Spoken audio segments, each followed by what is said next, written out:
नमस्कार, आप देख रहे हैं हमारा यूट्यूब चैनल विनय विवादिया। बहुजन समाजवादी पार्टी ने 11 उम्मीदवारों की एक और लिस्ट जारी कर दी है। इस 11 उम्मीदवारों की लिस्ट में भारतीय जनता पार्टी हो चाहे समाजवादी पार्टी हो, दोनों की नींदें हराम कर दी हैं। एक तरफ पिछले 10 सालों से मायावती के ऊपर यह आरोप लग रहा था कि वो सिर्फ भारतीय जनता पार्टी की बी टीम बनकर काम कर रही हैं।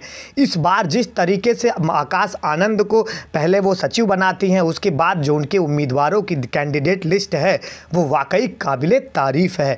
चाहे वो सुल्तानपुर में हो चाहे जौनपुर में हो, अब चाहे उन्होंने खेल खेल दिया है बदायूं से, जहां शिवपाल के बेटे आदित्य यादव चुनाव मैदान में हैं।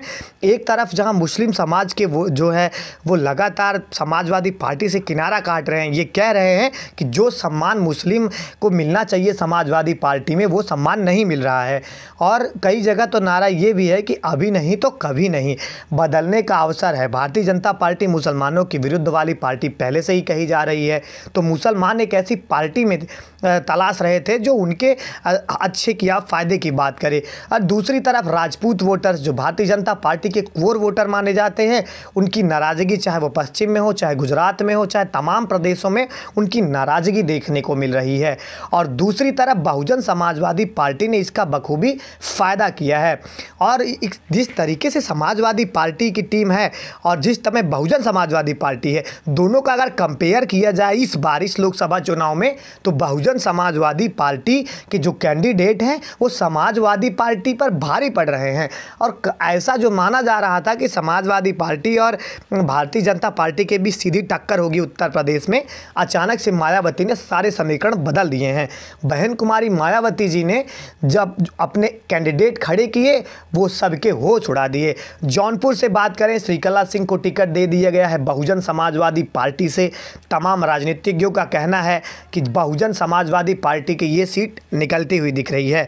दूसरी बात यह है कि धनंजय सिंह के ऊपर मायावती का हाथ आ जाना एक बार फिर से राजनीतिक गलियारों में हवा मचा दी है। 2009 में जब सांसद हुए थे धनंजय सिंह, तब बसपा से ही वो सांसद हुए थे, दिल्ली तक गए थे और एक धनंजय सिंह का नाम चला था। हालांकि कुछ खटपट हुई, उसके बाद धनंजय सिंह और मायावती अलग हो गए। उसके बाद कभी धनंजय सिंह सांसद नहीं बन पाए। और उसके बाद अगर बात की जाए जिस तरीके से उनके उम्मीदवार जो 11 उम्मीदवार खड़े किए हैं मायावती जी ने उस पर, तो 11 में से 2 यादव हैं, 3 क्षत्रिय हैं, 2 ब्राह्मण हैं, 1 गैंगवार हैं और 1 शर्मा हैं। और उसमें से 3 जो मुस्लिम हैं वो बनारस की सीट से हैं। उसके बाद ख़ास बात यह है कि बदायूं से सीट से हैं। और जो तमाम ये आरोप लगते हैं बहुजन समाजवादी पार्टी पर कि भारतीय जनता पार्टी की वो बी टीम है, उस पर बहुत बड़ा चोट किया है। और ख़ास बात जो विशेषज्ञ हैं, जो राजनीतिक विशेषज्ञ हैं, जो हमारा विचार है उसमें ये आ रहा है कि मायावती ने जब आकाश आनंद को चुनाव मैदान में उतारा तो उन्होंने आकाश आनंद के अंदर ऊर्जा भरने के लिए ये तमाम जो पैतरे हैं वो अपना रहे हैं।